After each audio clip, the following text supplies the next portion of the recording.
নির্বাচন সামনে রেখে আসন সমঝোতা ইস্যুতে বেশ কৌশলী বাংলাদেশ জামায়াত ইসলামী। জয় নিশ্চিত এমন আসনগুলোতেই মিত্রদের প্রার্থীদের ছাড় দিতে চায় দলটি। এসব হিসাব নিকাশ করেই কষা হচ্ছে পুরো ছক। জামায়াতের নেতৃত্বাধীন সমমনা ইসলামী দলগুলোর মধ্যে আসন সমঝোতা দু একদিনের মধ্যেই চূড়ান্ত হতে পারে বলে জানিয়েছেন সংশ্লিষ্টরা। তবে শরিক দলগুলোর জন্য কতটি আসন ছাড়বে জামাত, এটি এখন বড় প্রশ্ন।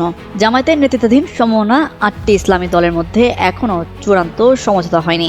দলগুলোর নেতারা বলছেন, ইনকিলাব মঞ্চের মুখপাত্র শরীফ ওসমান হাদির শাহাদাতের ঘটনায় অনেক কার্যক্রম নিয়ম মাফিক এগোনো সম্ভব হয়নি।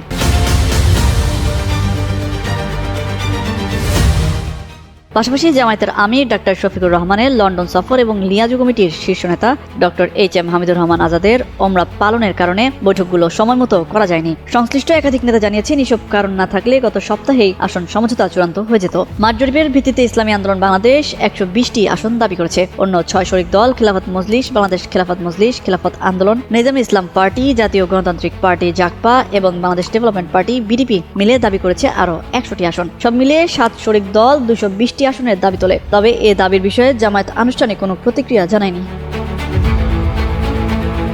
জামায়াতে ইসলামীর সহকারী secretary general doctor HM. Hamidur Rahman Azad বলেন, আসন সমঝোতার ভিত্তিতে নির্বাচনের উদ্যোগের সঙ্গে একমত হয়ে আরো 2 থেকে 3টি সমমনা ইসলামী দল তাদের সঙ্গে যুক্ত হতে চাচ্ছে। তাদেরও কিছু আসনের দাবি রয়েছে। আগের 7 দল ও নতুন 3 দল মিলিয়ে মোট দাবি দাঁড়িয়েছে 348টি আসন, যা সংসদের মোট আসনের সংখ্যার চেয়েও বেশি। অথচ জামায়াতের নিজস্ব প্রার্থী রয়েছে। আশা করা হচ্ছে 2 একদিনের মধ্যেই সমঝোতায় পৌঁছানো যাবে। দলের আরেক সহকারী সেক্রেটারি জেনারেল ও প্রচার মিডিয়া বিভাগের প্রধান এহসানুল মাহবুব জুবায়ের বলেন, কে কত আসন চেয়েছে সেটি মুখ্য বিষয় নয়, লক্ষ্য হচ্ছে 8 দলকে বিজয়ী করা। যেখানে যাকে দিলে জয়ের সম্ভাবনা বেশি নীতিগতভাবে সেখানেই তাকে মনোনয়ন দেওয়ার বিষয়ে দলগুলো একমত।